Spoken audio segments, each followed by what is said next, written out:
Hello' বন্ধু, আশা কৰোঁ আপুনিও ভালে আছে। আজিৰ ভিডিঅ'খন অলপ ইম্পৰ্টেণ্ট হ'বলৈ গৈ আছে। আজিৰ ভিডিঅ'ত আমি আলোচনা কৰিম আমাৰ নিচিনা মধ্যবিত্ত মানুহ কিয় টকাৰ টেনশ্যনৰ পৰা আমাৰ ছাকচেছ হ'ব নোৱাৰে, টকাৰ টেনশ্যন কিয় মূৰৰ পৰা আমাৰ বাদ নাযায়, কিয় সদায় আমাৰ টেনশ্যন এটাই কেনেকৈ আমি টকা ইনকাম কৰিম। আমি কি লোকৰ ঘৰত বা আমাৰ কষ্টৰ বিনিময়ত কৰা কামৰ বাহিৰে আমি কি বেলেগ কিবা পদ্ধতিতে আমি আমাৰ লাইফত টকাৰ টেনশ্যনটো দূৰ কৰিব নোৱাৰোঁ নেকি? আজি এই বিষয়ে বিস্তাৰিত আমাৰ এই সৰু এটা ভিডিঅ'ত আমি আলোচনা কৰিম। আশা কৰিম আপুনিও মোৰ লগতে থাকিব আৰু ভিডিঅ'খন সম্পূৰ্ণ চাই আপুনিও আপোনাৰ লাইফত থকা কিছুমান ৰিস্ক আপুনিও দূৰ কৰক আৰু আপুনিও যাতে কম সময়ৰ ভিতৰত অধিক টকা আপুনিও উপাৰ্জন কৰে, তাৰে মোৰ তৰফৰ পৰা কামনা থাকিল। আৰু আহক আমাৰ বিস্তাৰিত ভিডিঅ'খন চাই লওঁ। আমাৰ এইটো এটা চিম্পল এটা সূত্ৰ চাব পাৰিছে, problem into risk equal to success life. গতিকে ইয়াত আমাৰ বহুতো কিবা লুকাই আছে। আমি যদি এইটো অলপ চিন্তা চৰ্চা কৰোঁ, আমাৰ আটাইতকৈ গুৰুত্বপূৰ্ণ আমাৰ পইণ্টটো হৈছে আমাৰ লাইফটো ছাকচেছ কেনেকৈ কৰিম। আৰু আমাৰ লাইফটো ছাকচেছ কৰিবলৈ যিহেতু প্ৰব্লেম লগতে ৰিস্ক আমাৰ যুক্ত হৈ আছে, গতিকে এইখিনি আমাৰ লাইফৰ লগত সংযোগ হৈ আছে।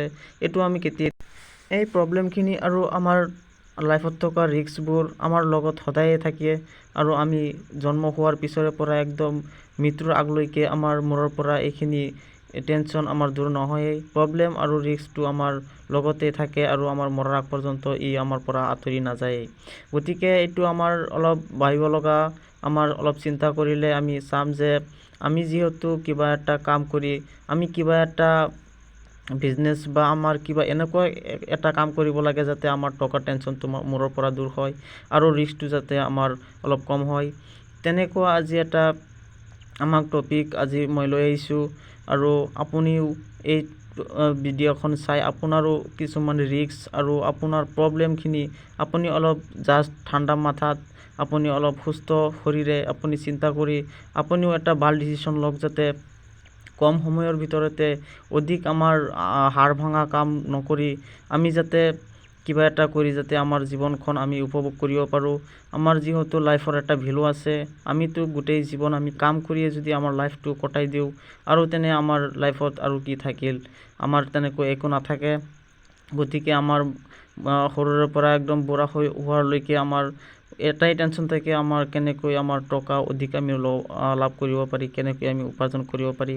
গতিকে আজিৰ ভিডিঅ'খন তাৰে বিস্তাৰিত ভিডিঅ' চাম। আজি এটা বিজনেছৰ মাধ্যমেদি আমাৰ যিহেতু মেটাফৰ্চৰ বিজনেছত আমি 1 বছৰ ধৰি কাম কৰি আছোঁ আৰু তাৰে এটা আমাৰ মেইন টপিক আমাৰ পইণ্টটো আছে ফ'ৰ্চ কুইনৰ, যিটো আমাৰ অধিক টকাৰ উপাৰ্জনৰ আমাৰ এটা উপায় হয়। আমাৰ যিহেতু অলৰেডি 10 মাহত আমাৰ 25 টকাৰ পৰা আজি 150 টকা আমাক প্ৰফিট দিছে।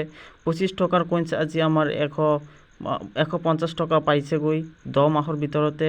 আৰু এইটো এতিয়ালৈকে আমাৰ অ'পেন মাৰ্কেটতে অহা নাই আৰু অতি সোনকালে আমাৰ অ'পেন মাৰ্কেটত যিহেতু আহিব, গতিকে ইয়াৰে আমাৰ এটা ডিছকাশ্যন কৰিম আমি কি এই ফ'ৰ্চকুইনৰ মাজেদি আমি কি কম সময়ত অধিক টকা উপাৰ্জন কৰিব পাৰিম নেকি। আহক বিস্তাৰিত চাই লওঁ। যিহেতু আমাৰ টকাৰহে দৰকাৰ, আমাৰ টকা কোনটো পৰ্যায়তে আমিতো বেলেগৰ ঘৰত চুৰ জাৰি কৰিতো আমাৰ টকা ইনকাম কৰিব পাৰি, কিন্তু তেনে আমাৰতো ভাল নহয়। গতিকে আমাৰ এনেকুৱা এটা পদ্ধতিত আমাৰ টকা ইনকাম কৰিব লাগিব যিটো আমাৰ হক হয়, আমাৰ নিজৰ বুদ্ধি বা আৰু আমাৰ অভিজ্ঞতাৰ মাজেদি আমি টকাটো উপাৰ্জন কৰিব পাৰোঁ। তেনেকুৱা আমাৰ পইণ্ট হয় ফ'ৰ্চ কইন। গতিকে আমাৰ আশা আছে এইটো আমাৰ ভৱিষ্যতৰ এটা টকাৰ ভাণ্ডাৰ হয় আৰু ইয়াৰ মাজেদি আমি আমাৰ লাইফখন উপভোগ কৰিব পাৰিম, ভাল এটা ডিচিশ্যন ল'ব পাৰিম এইটো কইনছৰ মাজেদিয়ে। ইয়াত আপুনি এইটো চাৰ্টত আপুনি 11টা ব্লক চাব পাৰিছে, লগতে কইনছৰ ভেলুটো চাব পাৰিছে, কইনছৰ পৰিমাণটো, আৰু লগতে আপুনি ৰেটটো চাব পাৰিছে ডলাৰ হিচাপত। ইয়াত আপুনি চাব পাৰিছে 0.25ৰ পৰা 256 ডলাৰলৈকে আমাক ইয়াত দেখুওৱা হৈছে। গতিকে আমাৰ অলৰেডি তিনি নম্বৰলৈকে অলৰেডি খতম হ'ব, 2 দিনৰ ভিতৰত 3 নম্বৰটো খতম হৈ যাব আৰু 4 নম্বৰটো আমাৰ ষ্টাৰ্ট হৈ যাব 2,92,000।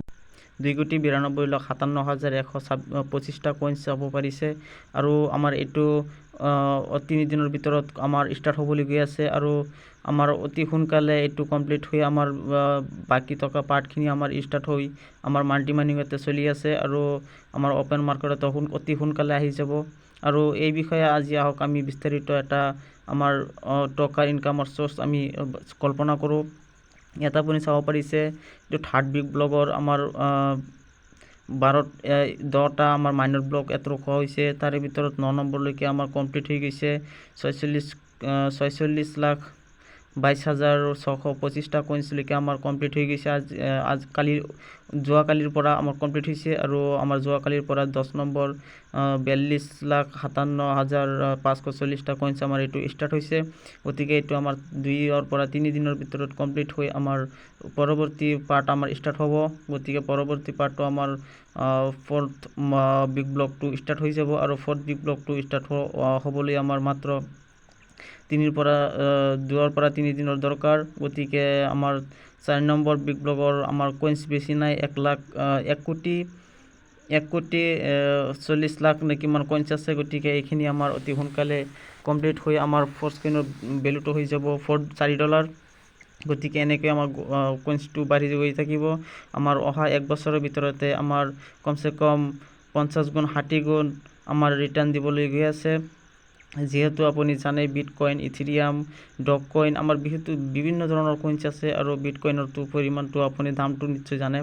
গতিকে আৰু আপুনি যদি তেনেকুৱা ক্ৰিপ্টো কাৰেঞ্চিৰ বিষয়ে বিস্তাৰিত জানিব বিচাৰে আপুনি ইউটিউবত চাৰ্চ কৰিলে বিভিন্ন ধৰণৰ ভিডিঅ' পাই যাব। আপুনি জানি বুজি তাৰপিছত আপুনি চাই লওক, আমাৰ ফাৰ্ষ্ট কইনৰ লগত তুলনা কৰক আৰু আমাৰ ফাৰ্ষ্ট কইনটো কিমান ডাঙৰ এটা কনচেপ্ট আপুনি যদি অলপ আপুনি ৰিচাৰ্চ কৰে তেনেহ'লে আপুনি গম পাই যাব।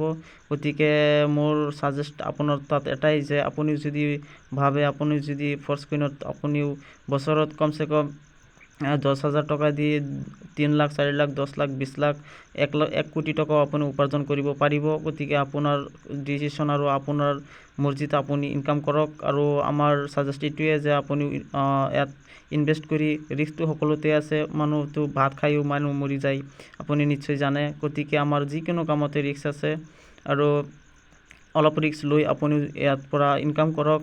গতিকে আজি এইখিনিয়ে, থেংক ইউ।